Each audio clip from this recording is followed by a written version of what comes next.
A origem do profeta Elias é um grande mistério, pois pouco se sabe sobre sua história antes de sua súbita aparição diante do rei Acabe, conforme narrado em 1 Reis, capítulo 17. A Bíblia o identifica apenas como tisbita, vindo de Tisbe, uma terra em Gileade, a leste do rio Jordão, na atual Transjordânia. Surpreendentemente, nada é mencionado sobre sua genealogia ou família. Iremos nos aprofundar na vida desse impressionante homem de Deus. Antes de prosseguir, quero convidá-lo a inscrever-se no canal, curta, comente e compartilhe. Dessa forma você será avisado sempre que houver uma nova postagem. Deus abençoe.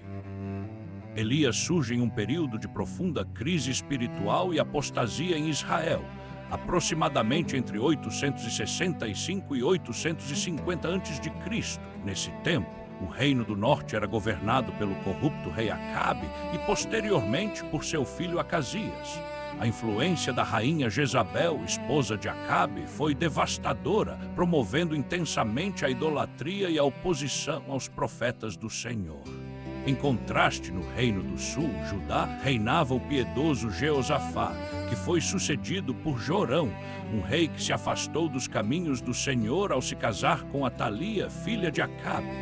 Foi nesse cenário de desvio que Elias se destacou como uma voz profética poderosa e corajosa, confrontando diretamente a corrupção dos reis.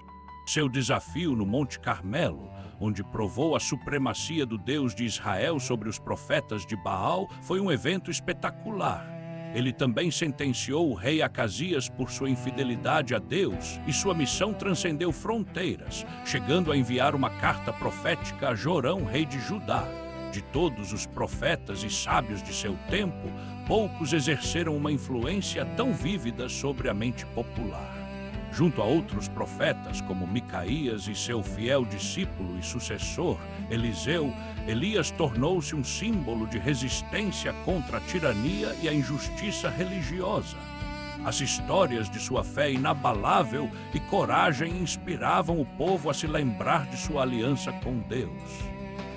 Elias não era apenas um mensageiro, mas a personificação da consciência de uma nação, e seu legado atravessou gerações, sendo lembrado até nos tempos de Jesus. Um homem surge diante do rei Acabe. Ele se apresenta como Elias, profeta de Deus, morador das longínquas terras de Gileade. Sua aparência é rústica, mas sua presença impõe uma autoridade. Ele para diante do rei e o encara com uma ousadia jamais vista. Então ele faz um juramento em nome do Deus vivo de Israel, a quem ele serve. Com uma voz firme, declara que não haverá orvalho nem chuva nos próximos anos. O silêncio deve ter tomado conta do palácio diante de tal decreto. E o mais espantoso é a condição que ele impõe para a seca. Ele afirma que a chuva só voltará segundo a sua palavra, ou seja, quando ele mandar, um homem declarando ter controle sobre os céus em nome de Deus. O profeta não pediu, não sugeriu, ele simplesmente informou. A palavra daquele homem se tornaria a chave para a prosperidade ou a miséria da nação. Foi uma confrontação, o primeiro embate de forma direta e chocante ao poder de Acabe e seus deuses falsos. Após a terrível proclamação, o destino de Israel estava selado por um tempo. Assim começou o ministério de Elias, com uma palavra que calou os céus. Após o corajoso confronto com Acabe, a voz de Deus falou diretamente com Elias. Ele recebeu uma ordem clara para deixar aquela terra e seguir em direção ao Oriente. Seu destino era um esconderijo seguro, próximo ao riacho de Querite, a leste do Jordão. Enquanto a nação inteira começaria a sofrer com a seca, Elias estaria sob o cuidado de Deus. Deus lhe prometeu sustento em meio à escassez que ele mesmo havia profetizado. A provisão viria de uma forma totalmente surpreendente e milagrosa. Aves consideradas impuras segundo as leis mosaicas, os corvos, seriam os mensageiros de Deus. Todas as manhãs eles fielmente lhe trariam pão e carne para o seu sustento. E não só pela manhã, pois à tarde o milagre se repetiria com mais pão e carne. A água não lhe faltaria, pois ele beberia diretamente do riacho de Querite. Ele foi separado e protegido enquanto a palavra do juízo se cumpria na nação. Este sustento sobrenatural duraria por um certo período. Tudo parte de um propósito maior. Elias obedeceu, se escondeu e foi alimentado de maneira extraordinária. Assim, Deus preservou o seu profeta para os próximos passos de sua missão. Após o período junto ao riacho, a palavra do Senhor veio novamente a Elias, pois o tempo determinado por Deus ali havia se encerrado. As novas instruções o enviaram para fora de Israel, para uma terra pagã chamada Sarepta. Sarepta era uma cidade fenícia, localizada na costa do mar Mediterrâneo, entre as cidades de Tiro e Sidom. Esta região, Sidom, era a terra natal de Jezabel e o coração da adoração a Baal, o deus que Elias combatia. Que lugar improvável para o profeta de Israel encontrar refúgio e sustento. Mais uma vez, Deus avisa que o suprimento viria de uma fonte inesperada e surpreendente. Não é possível saber a nacionalidade e o nome desta mulher e de seu filho, um detalhe que torna sua história ainda mais universal. A Bíblia a apresenta apenas como uma viúva que morava em Sarepta, terra de Sidom. Sendo uma viúva, ela era uma das mais vulneráveis da sociedade e mesmo assim foi ordenada por Deus para alimentá-lo. Ao chegar, Elias encontra a mulher em uma situação de fome extrema e desesperadora. Ela estava no limite de suas forças, recolhendo lenha para sua última e fatal refeição. Ela juntava lenha para preparar a última refeição para si e seu filho antes de esperarem a morte. O profeta então faz um teste, pedindo-lhe água e um pouco de pão primeiro. A resposta dela revela o tamanho de sua miséria. Tenho apenas um punhado de farinha e um pouco de azeite. É nesse momento de desespero que a promessa de Deus é proclamada com poder. Há um importante recado de Deus no versículo 14, uma palavra de fé contra a fome. Elias declara: assim diz o Senhor, Deus de Israel, a farinha da tua panela não se acabará e o azeite da tua botija não faltará, até ao dia em que o Senhor dê chuva sobre a terra. A viúva creu na palavra, obedeceu e o milagre da multiplicação sustentou aquela casa por muitos dias. O Senhor mais uma vez no controle de tudo, honrando a fé em meio a impossibilidades. Mas a provação daquela mulher ainda não havia terminado. Seu único filho adoeceu gravemente e, para seu desespero, ele morreu em sua dor. Ela questiona o profeta, achando que a presença dele trouxe juízo sobre seu pecado. Elias, profundamente abalado, toma o menino em seus braços e o leva para seu quarto. Ali ele clama a Deus com fervor, deitando-se sobre o corpo do menino por 3 vezes. O profeta intercede, pedindo que a vida do menino retornasse a ele. Deus ouve a oração de seu servo e o milagre acontece de forma espantosa. A alma do menino voltou ao seu corpo e ele reviveu. Elias o entrega vivo à sua mãe, que agora reconhece a verdade com certeza absoluta. Nisto conheço agora que tu és homem de Deus e que a palavra do Senhor na tua boca é a verdade. Este evento é de uma importância imensa, o primeiro milagre de ressurreição registrado na palavra de Deus. Mostra um Deus que não só provê o pão, mas que também tem poder sobre a própria morte, que provê também a vida. A fé daquela mulher estrangeira foi recompensada com a provisão e com a vida de seu filho de volta. Uma demonstração contundente do poder e da misericórdia do Deus de Israel em terra estrangeira. Já no capítulo 18 de 1 Reis, após um longo e penoso tempo, já no 3º ano da seca, a palavra do Senhor veio novamente a Elias. A ordem divina era clara e perigosa. Vá, apresente-se a Acabe, pois farei chover sobre a terra. Enquanto Elias se colocava a caminho, a situação em Samaria era absolutamente desoladora. A fome era severíssima, castigando o povo e os animais sem piedade. Nesse cenário, conhecemos um personagem muito importante e temente a Deus, Obadias. Ele era o governador do palácio de Acabe, um homem de confiança do rei, mas fiel ao Senhor. A rainha Jezabel, em sua maldade implacável, estava exterminando os profetas de Deus. Ela liderava uma perseguição assassina para erradicar a fé em Israel. Mas Obadias, arriscando a própria vida, agiu em segredo para preservar a palavra de Deus. Ele tomou 100 profetas e os escondeu em 2 cavernas, 50 em cada uma. E durante todo esse tempo, ele os sustentou com pão e água, protegendo-os da fúria da rainha. A crise da seca era tão extrema que o próprio rei Acabe precisou tomar uma atitude desesperada. Vemos nos versículos 5 e 6 o rei ordenando a Obadias uma missão crucial pela sobrevivência. Acabe disse: "Vá por toda a terra a todas as fontes de água e a todos os vales. Talvez achemos pasto para salvar os cavalos e as mulas." Eles dividiram a terra entre si para percorrer. Acabe foi para um lado e Obadias para outro. O rei estava mais preocupado em salvar seus animais do que em se arrepender de seus pecados. Foi durante essa busca por pasto que o reencontro mais esperado aconteceu. Obadias estava em seu caminho quando, de repente, Elias apareceu diante dele. Ao reconhecê-lo, Obadias imediatamente se prostrou com o rosto em terra, cheio de reverência. "És tu mesmo, meu senhor Elias?" ele exclamou, surpreso e temeroso. Elias então lhe deu uma ordem direta: "Vá dizer ao seu rei, Elias está aqui." Obadias ficou apavorado com o pedido, pois conhecia a fúria de Acabe contra o profeta. Ele temia que, ao dar o recado, o Espírito do Senhor levasse Elias para outro lugar. Se Acabe não o encontrasse, Obadias certamente seria morto pelo rei. Ele argumentou com Elias, lembrando sua fidelidade e o bem que fez ao esconder os profetas.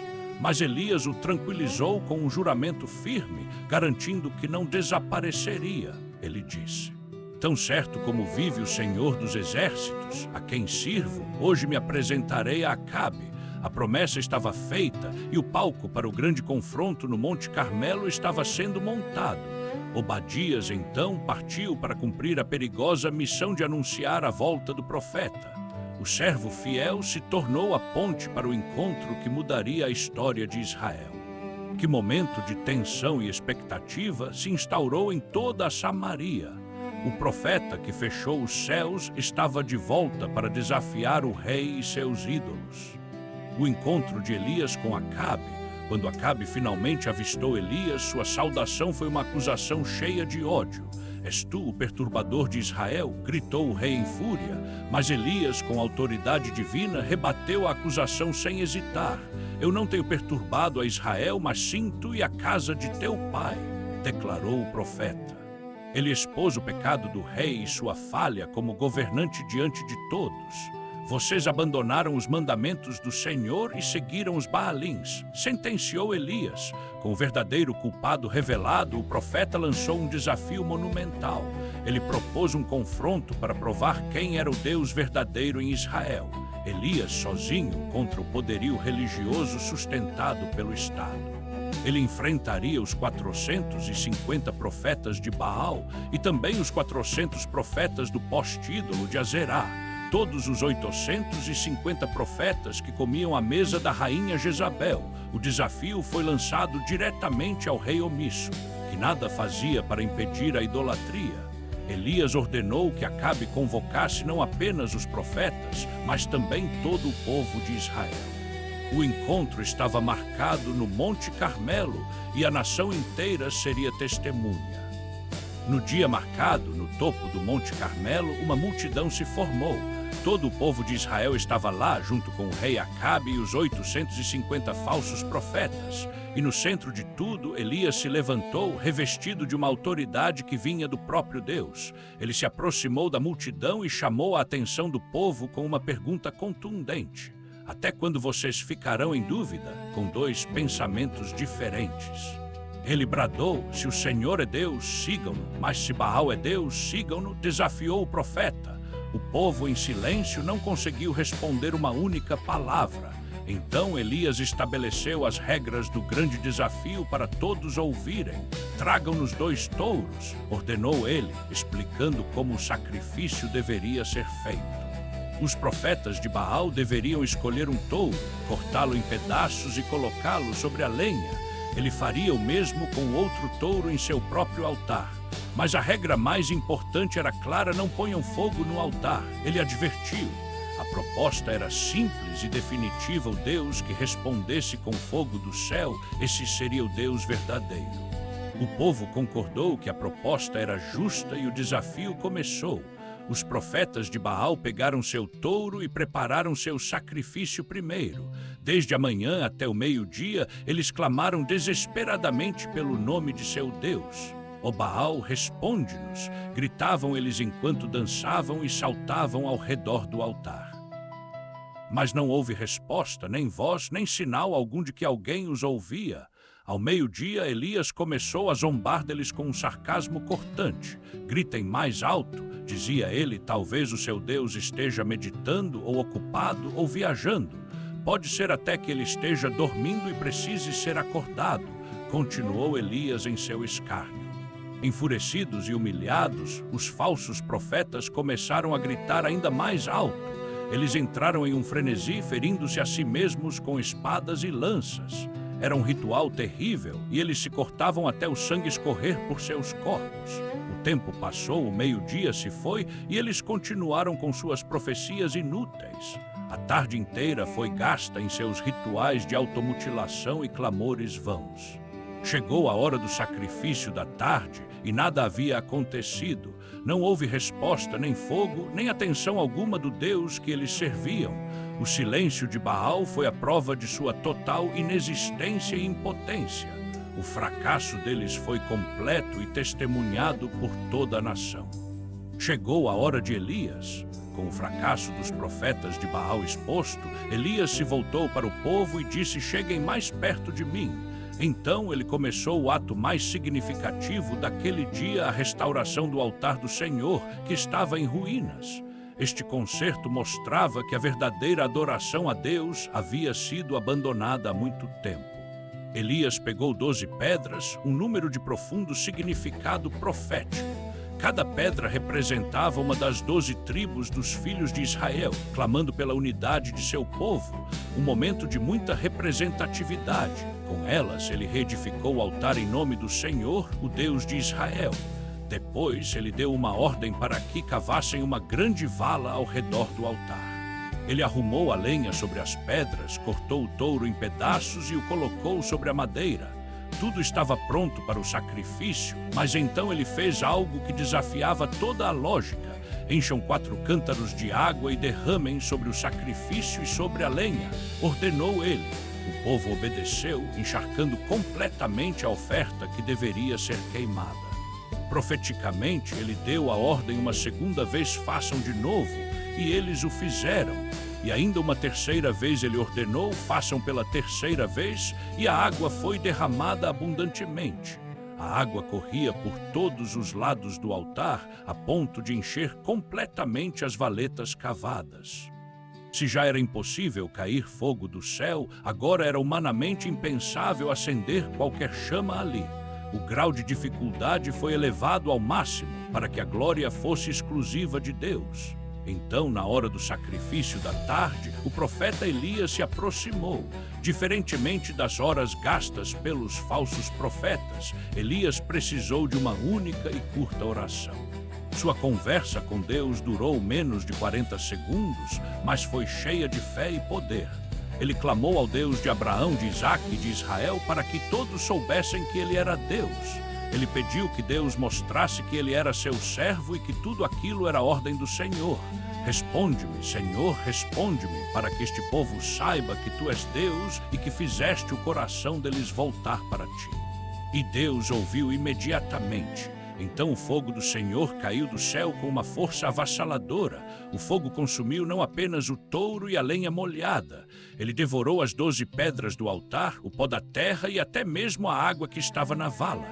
Tudo foi completamente aniquilado pelo poder consumidor do Deus vivo. Vendo isso, todo o povo caiu com o rosto em terra, aterrorizado e maravilhado.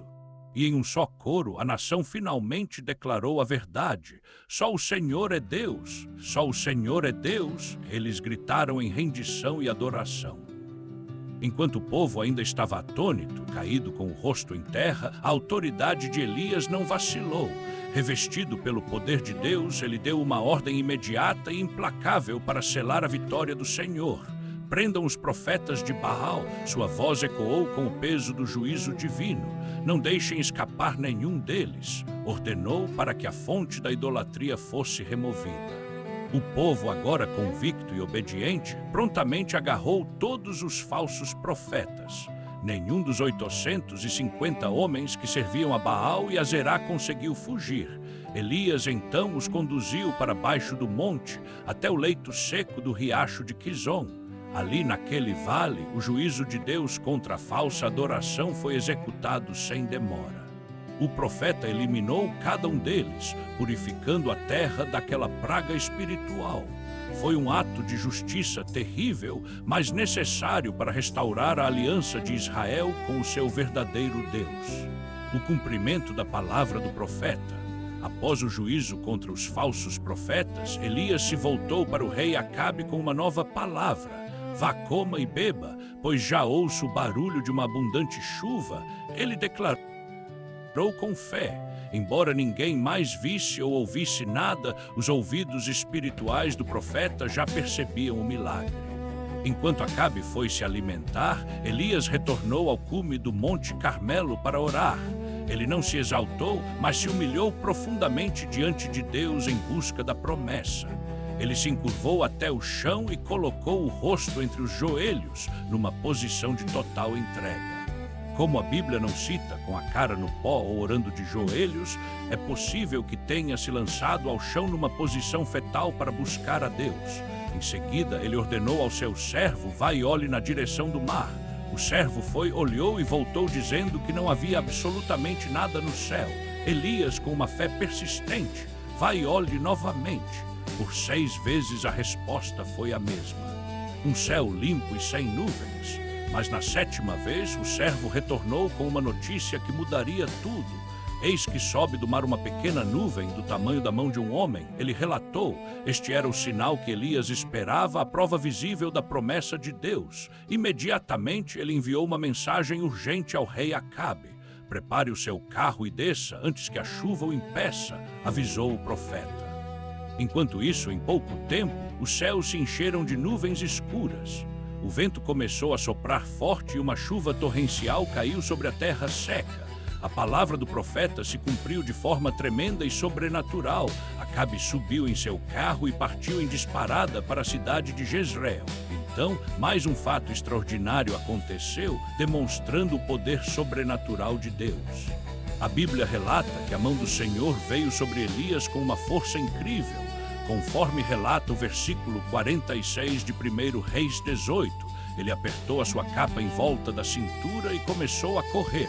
Elias correu com tanta velocidade que ultrapassou a carruagem real.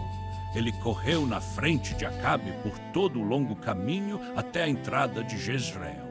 A distância do Monte Carmelo até Jezreel é de aproximadamente 25 a 30 quilômetros. O profeta que orou pelo fogo e pela chuva agora corria mais rápido que os cavalos do rei.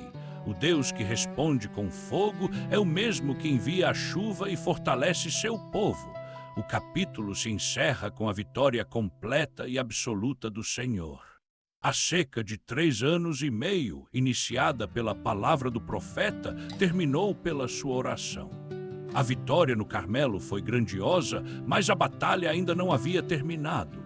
Acabe contou para sua terrível esposa, Jezabel, tudo o que Elias havia feito. Ele relatou como profeta, em nome de Deus, matou todos os seus profetas à espada. Jezabel, enfurecida, mandou um mensageiro a Elias com uma ameaça de morte direta e assustadora.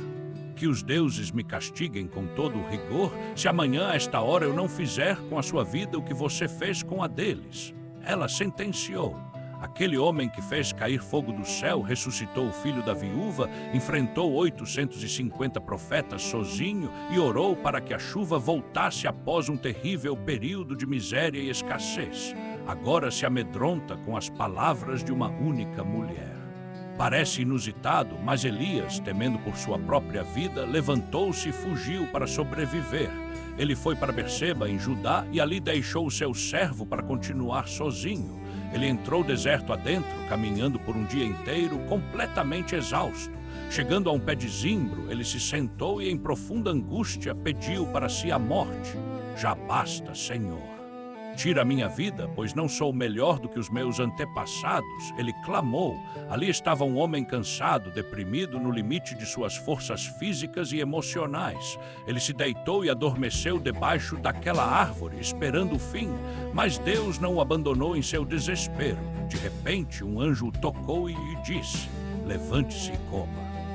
Elias olhou e viu ao lado de sua cabeça um pão assado sobre brasas e um jarro de água. Ele comeu, bebeu e se deitou novamente, ainda sem forças para continuar.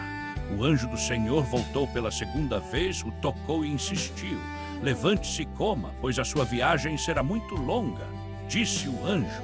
Aquele alimento não era comum, era um sustento divino para uma jornada impossível. Fortalecido com aquela comida, Elias caminhou de maneira impressionante por 40 dias e 40 noites. Seu destino era Horebe, o sagrado monte de Deus. Ali ele entrou numa caverna e passou a noite isolado do mundo. Foi então que ele ouviu a voz de Deus lhe fazendo uma pergunta penetrante. O que você está fazendo aqui, Elias? Perguntou o Senhor. Elias respondeu com um lamento, sentindo-se sozinho e injustiçado. Tenho sido muito zeloso pelo Senhor, mas os israelitas abandonaram a tua aliança, derrubaram os teus altares e mataram os teus profetas. Ele disse: e eu sou o único que sobrou e agora também estão tentando me matar. Desabafou o profeta. Então Deus lhe deu uma ordem: saia e permaneça no monte, diante da minha presença. Elias presenciou uma demonstração impressionante do poder da criação. Primeiro veio um vento forte e poderoso que despedaçava as rochas, mas o Senhor não estava no vento. Depois do vento veio um terremoto que abalou o monte, mas o Senhor não estava no terremoto. E depois do terremoto veio um fogo consumidor, mas o Senhor também não estava no fogo. Depois do fogo, manifestou-se um som de paz, uma voz calma e delicada. Quando Elias ouviu essa voz, cobriu o rosto com a capa, pois sabia que era Deus. Ele saiu e ficou à entrada da caverna, e a voz lhe perguntou a mesma coisa novamente: o que você está fazendo aqui, Elias? Elias repetiu sua queixa, ainda focado em sua solidão e no fracasso aparente de sua missão.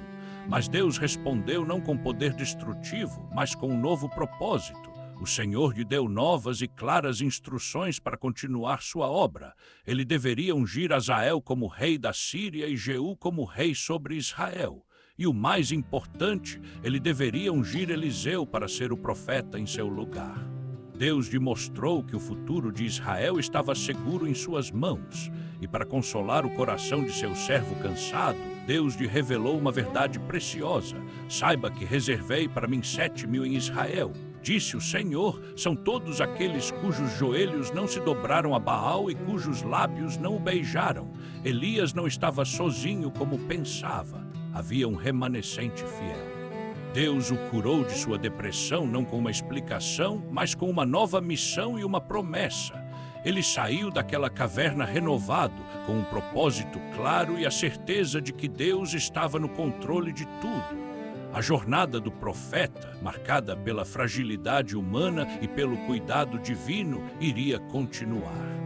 O chamado de Eliseu, sob a ordem de Deus, Elias partiu e encontrou Eliseu trabalhando no campo. Com 12 juntas de bois à sua frente, Eliseu arava a terra naquela que seria a sua última jornada como lavrador. Elias se aproximou e, em um gesto profético, lançou sua capa sobre ele. Imediatamente, Eliseu deixou os bois e correu ao encontro do profeta. Deixa-me despedir do meu pai e da minha mãe, e então te seguirei, ele suplicou. Vai e volte, pois sabes o que te fiz, respondeu Elias. Eliseu retornou, tomou a junta de bois e a sacrificou.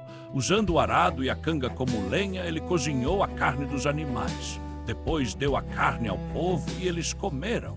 Era o fim de sua antiga vida e o abandono de seus bens.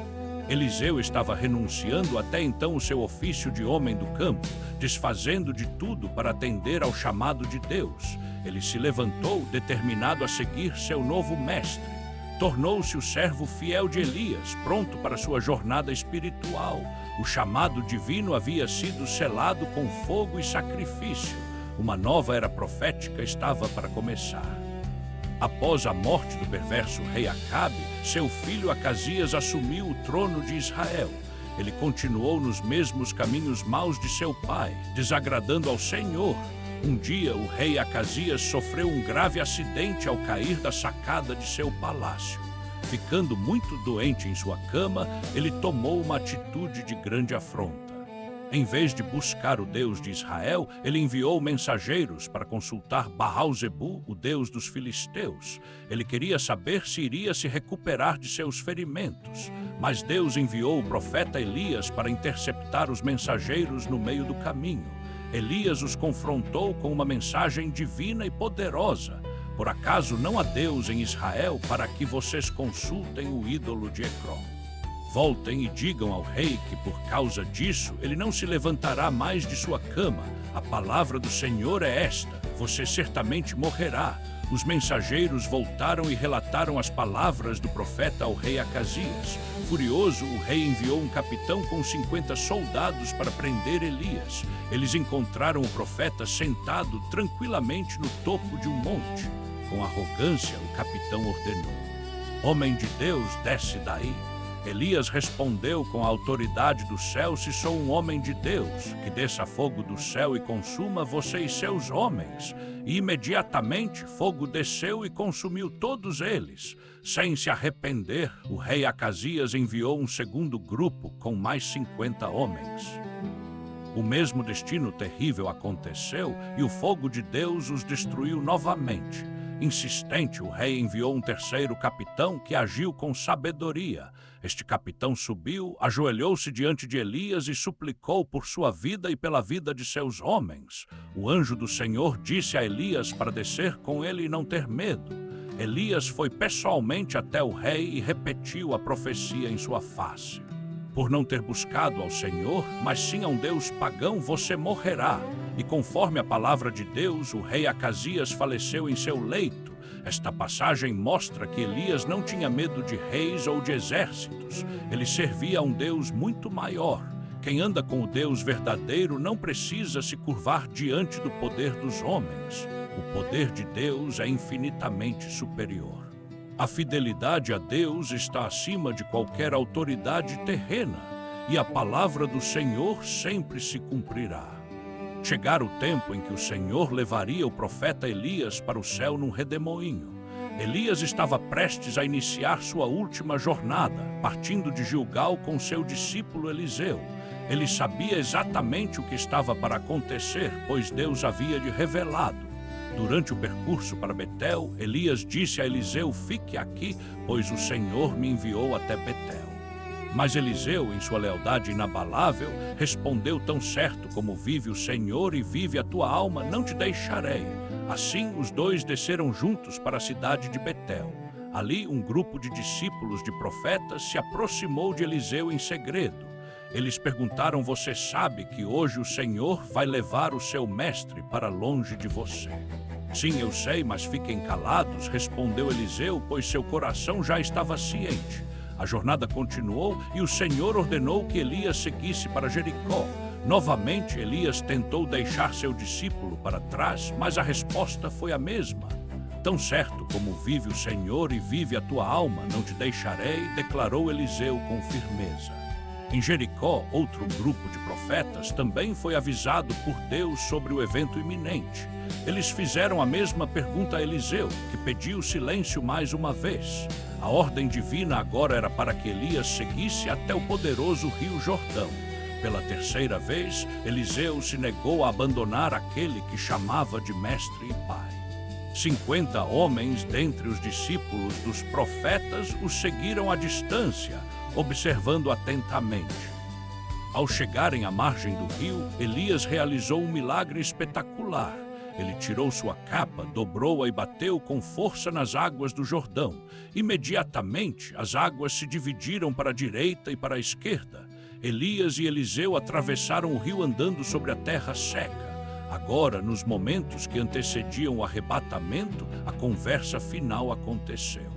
Elias olhou para seu fiel seguidor e perguntou: diga o que você quer que eu faça antes que eu seja levado.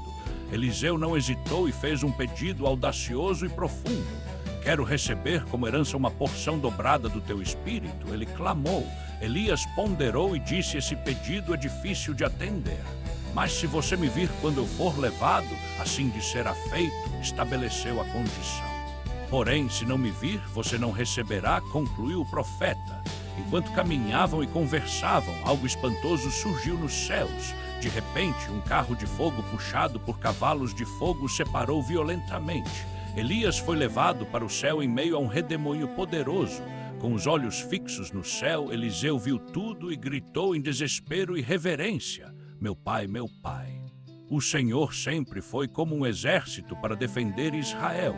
E então Elias desapareceu de sua vista para sempre. Tomado pela dor, Eliseu rasgou suas próprias vestes em 2 pedaços.